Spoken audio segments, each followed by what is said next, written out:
నమస్తే, welcome to our channel. ఈరోజు మనతో పాటుగా స్టూడియోలో ఉన్నారు దివ్య విశ్వశక్తి పరివార్ ప్రచారకులు స్వామి ఓం స్వరూప్ స్వామీజీ గారు. వారిని అడిగి కొన్ని విషయాలు తెలుసుకుందాం. స్వామీజీ గారు నమస్తే అండి. దివ్య విశ్వశక్తి స్వరూపులందరికీ దివ్య ఆశీస్సులు.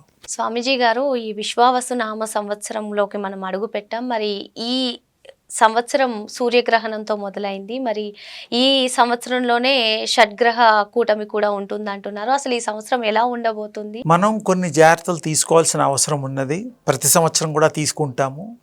అలాగే ఇప్పుడు కూడాను ఈ యొక్క అమావాస్యతో కూడినటువంటి ఈ గ్రహ కూటమి యొక్క ప్రభావములు నీటి సంబంధించింది, భూ సంబంధించింది. మొత్తం 26 దరిదాపు 27 కంట్రీస్లో దాని ఎఫెక్ట్ ఉంటుంది. అంటే ఊహించలేనటువంటివి కొన్ని జరుగుతాయి. భూకంపాలు, తర్వాత ఫ్లో, సముద్రపు సంబంధించింది. ఏదేదైనా ఇప్పుడు ఇవి రావడం సహజం.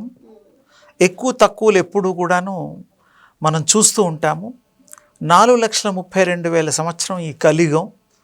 ఇలాంటివి పంచగ్రహ కూటమి, సప్తగ్రహ కూటమి, అష్టగ్రహ కూటమి ఇవి వస్తూనే ఉంటాయి.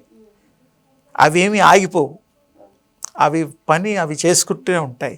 గ్రహాల విషయంలో దాని యొక్క చూపు, దృష్టి ఈ భూమి మీద ఉంది కాబట్టి అవి కూడా కంటికి కనపడని రేస్, కోట్ల మైళ్ళ దూరంలో ఉన్న దాని ప్రభావం ఇక్కడ దాకా సూర్యుడి కిరణాలు ఎలాగైతే పడుతున్నాయో, సూర్యుడు ఎక్కడ ఉన్నాడు కదా, దాని వేడి ఇక్కడ కూడా రశ్మి తగులుతోంది. అలాగే ఆ కిరణాల్లాగా ఇవి కూడా కంటికి కనబడనటువంటి అంతర్లీనంగా ఉండేటువంటి ఆ యొక్క కిరణాలు, గ్రహ కిరణాలు ఈ మానవుల మీద, ఈ భూమి మీద సహజంగా పడ్డం సామాన్యం. ఎప్పుడూ ఉంటాయి. కొన్నిసార్లు ఎక్కువ తక్కువలతో మనకి ఇబ్బందులు జరుగుతాయి. ఇవన్నీ కంట్రోల్ చేయడానికి ఒక మార్గం ఉన్నది దైవికంగా. అందరూ మంచి హృదయంతో, మంచి సంకల్పంతో, మంచి చేష్టలతో, మంచి భావంతో, ఏ మానవులైతే ఆలోచన పరంకలుగా ఉంటుందో, ఈ పరంపర అనేటువంటిది మరి ఉండేది ఒకప్పుడు. ఇప్పుడు కొంచెం తగ్గిపోయింది. అప్పుడు ఏంటంటే మార్ఫోజెనిక్ ఫీల్డ్ అని ఒకటి ఉన్నది అకల్టిజంలో. అది చాలామందికి కంటికి కనపడిన శక్తుల్ని, అదొక శాస్త్రం ఉన్నది పూర్వం నుంచి కూడాను. అతీంద్రియ శక్తి అంటాము, అతీంద్రియ శక్తులు అంటాము. దాన్ని అకల్టిజం అంటారు, అకల్టిజం అని కూడా అంటారు.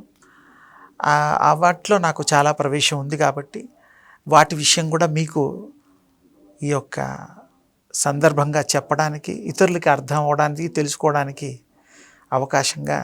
అయితే ఏదైతే ఈ యొక్క అకల్టిజంలో సిస్టంలో ఉన్న ఇది అతీంద్రియమైనటువంటి శక్తి ఆవహించినటువంటి ఈ భూమండలం, విశ్వమండలం అన్నీ కూడాను అది ఆవహించి ఉంటుంది.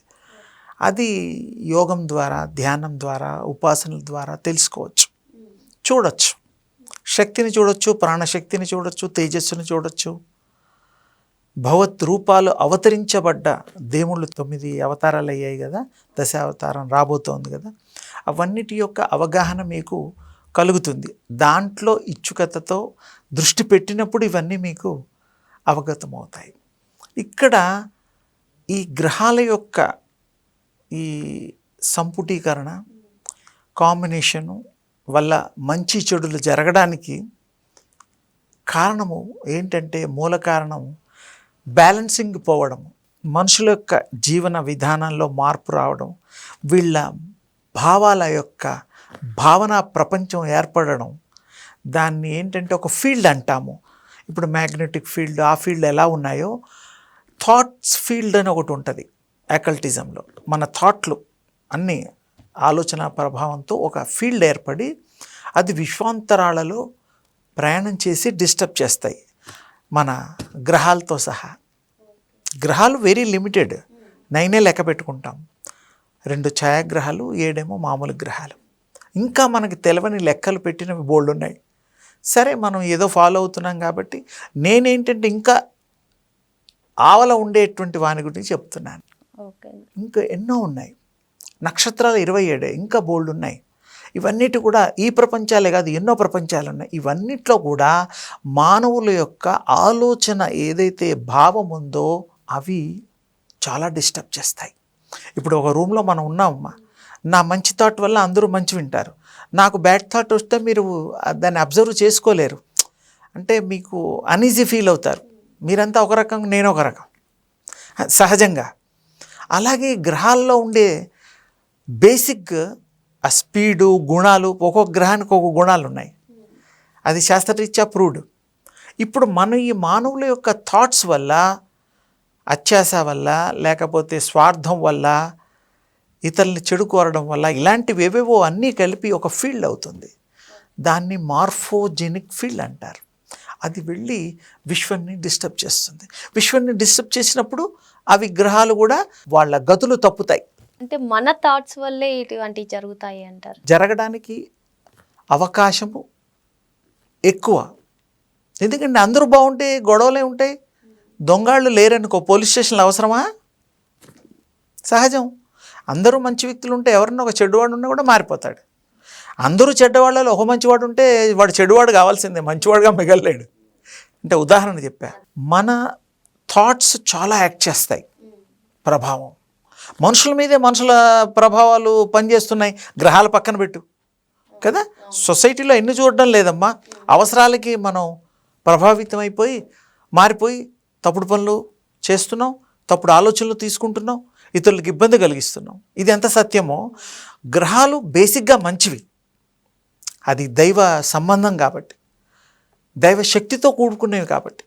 కానీ మానవుల యొక్క దీనికి అవి కూడా కొంత మబ్బు పట్టినట్టుగాను లేదా మసకబారినట్టుగాను అనుకోండి, కాసేపటి ఉదాహరణ మాత్రమే తల్లి. అందుకని ఈ మానవులు ఎప్పుడైతే సద్భావంతో సత్ ఆచరణలు చేస్తూ ఉంటారో అప్పుడు గ్రహాలు కూడా మనని కరుణిస్తాయి, గ్రహాలు కూడా మనని కృప చేస్తాయి. అందుకని మానవుల తప్పిదం ఇది. ఎప్పటి నుంచో మానవులు తప్పులు చేస్తున్నారు. మరి ఎక్కడో చోట ఇప్పుడు ఇంకా ఉదాహరణ చెప్పాలంటే, ఎండలో మీరు నిలబడితే మీ నీడ వెనకాల మీతో వస్తుంది. మనం చేసిన పాపాలు పుణ్యాలు కూడా మనతో వస్తాయి. గురువు గారు 2030 వరకు కూడా ఆ భూమి అంతం అయిపోతుంది అని చెప్పి పలు వార్తలు వస్తున్నాయి. నిజంగానే జరుగుతుందంటారా? ఏమంటారు? నాకు తెలిసినంత వరకు ఇవి చిన్న చిన్నవి ఇబ్బందులు కలుగుతాయి. ఎలాగైతే ఇందాక భూకంపాలు, సముద్రాలు ఉప్పొంగడాలు, ఇలాంటివి ఎర్త్ కేక్స్ అలాంటివి ఇవన్నీ కూడా చూస్తున్నాం కదా. ఇంతకంటే పెద్దగా ఏమీ రావు. మొత్తం మీరు అన్నది అంతం అంటే ఇంకా ఈ ప్రపంచం లేకపోవడం, అది జరగని పని ఖచ్చితంగా. 4,32,000 సంవత్సరాల్లో 5,125 కంప్లీట్ అయ్యి 26లో వచ్చాం. ఇంకెంత ఉంది 4,32,000లో -5,126 తీసేస్తే అంత ఉంటుంది. మనం అన్నిసార్లు రావాలి, ఎన్నోసార్లు రావాలి, కానీ మనకు గుర్తుండదు. అదృష్టం కొద్దీ తెలిస్తే మనకి గుర్తుపడతాం కదా. ఏ మానవుడికి ఇప్పటివరకు వచ్చిన వాళ్ళకి కూడా గుర్తులేదు. యోగం చేస్తే గుర్తుపట్టగలం, యోగం ఉంది దానికి. సరే, ప్రజలకి ఎంతసేపు డబ్బులు సంపాదించడం, ఈ యొక్క స్వార్థపూరితమైనటువంటి జీవన విధాన శైలికి అలవాటైపోయారు కాబట్టి, ఇలా బ్రతుకు తెరువులు ఉన్నాయి కాబట్టి అంత ఈజీ కాదు. దానికి పద్ధతి ఉంది. ఇక్కడ మీరు అడిగిన దానికి ఇలాంటి కూటములు పంచగ్రహ, షష్టగ్రహ, సప్తగ్రహ, నవగ్రహ, ఇంకెన్నున్నాయి అన్నీ రావచ్చు, వస్తూ పోతూ ఉంటాయి. 12 ఏళ్లకు ఒకసారి క్యాలిక్యులేషన్స్ బట్టి దానికి ఇన్నిసార్లకి, ఇన్ని రోజులకి, ఇన్ని సంవత్సరాలకి రావాలని ఒక లెక్క ఉంటుంది. దాని కలయికలు, దానివల్ల చెడులు జరుగుతాయి, మంచి కూడా జరుగుతుంది కలయికల వల్ల. మరి ఈ షష్టగ్రహ కూటమి వల్ల మంచి జరుగుతుందంటారా? మంచి అంటే జాగ్రత్త తీసుకోవాలి. ఈ సంవత్సరం అందరికి కూడా ఆల్మోస్ట్ ఆల్ ఒక 6 గ్రహాలు వరకు, రాసుల వరకు కొంచెం బాగానే ఉంటాయి. కొంత మిశ్రమ ఫలితాలు ఉంటాయి, కానీ ఉపయోగించుకున్న వాళ్ళకి చాలా మంచి సంవత్సరం. బంగారు భవిష్యత్తు నిర్ణయాలు తీసుకోవడానికి ఇది భగవంతుడి కృపకి తోడ్పడేటువంటి సంవత్సరం.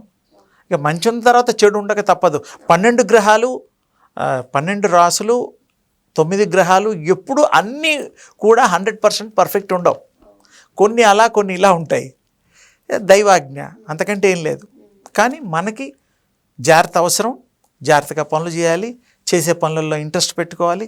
జీవం కోసం మనం ప్రతివాడికి వాడి మంచి జరగాలని కోరుకుంటాడు కదా. కానీ బాగుంటుంది ఈ సంవత్సరం.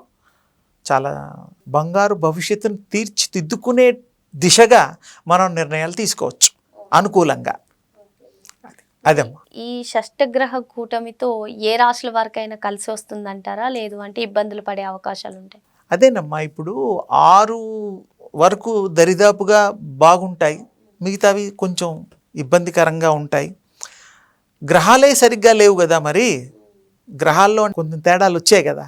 ఆ తేడాలకి మనం అనుభవించాల్సిన అవసరం ఉంది. మరి ఎవరు అనుభవిస్తారు? మానవులే కదా. ఆ కిరణాలు మన మీద పడుతున్నాయని ఇందాకే చెప్పా. ఆ కిరణాలు ఏ భూమి మీద పడడానికి వీలుందో అంతవరకు అవి ఎఫెక్ట్ ఉంటాయి, తప్పదు. మనం కూడా ఇందాక కూడా ఉదాహరణలతో సహా మనుషులు రేస్ ఉంటాయి, ఆరాస్ ఉంటాయి. ఆరా విజన్ అంటాం మనం. ప్రతి మనిషి 3 అడుగులు తేడాలో 2.5 అడుగుల తేడాలో దూరంగా ఉండాలి. ఒకప్పుడు మనం పాటించేవాళ్ళం. కరోనా టైంలో పాటించాను చూడు, దండం కూడా పెట్టుకునేవాళ్ళం, ఇలా సెకండ్లు ఇచ్చేవాళ్ళు కాదు. అంటే ఎక్కడ సోకుతుందో పాకుతుందో అని అంత జాగ్రత్త తీసుకునే రోజులు కూడా మున్ముందు రావచ్చు. కానీ ఇప్పుడప్పుడే ఏం ప్రాబ్లం లేదు. చిన్నవి ఎప్పుడు మామూలే. అందరూ కొంచెం జాగ్రత్తగా తీసుకొని జాగ్రత్త నిర్ణయాలు తీసుకుంటే వాళ్ళకి ఇబ్బందుల్లోంచి బయటపడడానికి దైవ కృప కూడా తోడై ఈ యొక్క సంవత్సరం సఫలీకృతంగా విజయవంతంగా చేసుకునే అదృష్టాన్ని మనం పొందొచ్చు. తేలిగ్గా చెప్పా, డీటెయిల్స్ పోకుండా. ఈ గ్రహాల ఎఫెక్ట్ నారా చంద్రబాబు నాయుడు గారి పైన పడే అవకాశం ఉందంటారా? ఆయనకి ఈ గ్రహ ఫలాలు ఏ విధంగా ఉన్నాయి ఈ సంవత్సరం? వారికి ఇంకా ఈ దేశంలో ఉండేటువంటి వేరే రాష్ట్రాల మంత్రులకి, ఉప ముఖ్యమంత్రులకి, ముఖ్యమంత్రులకి, మోదీ గారికి, ఇలాంటి దేశం అంతా కూడా మరి అన్నీ చూసుకోవాల్సి వస్తుంది.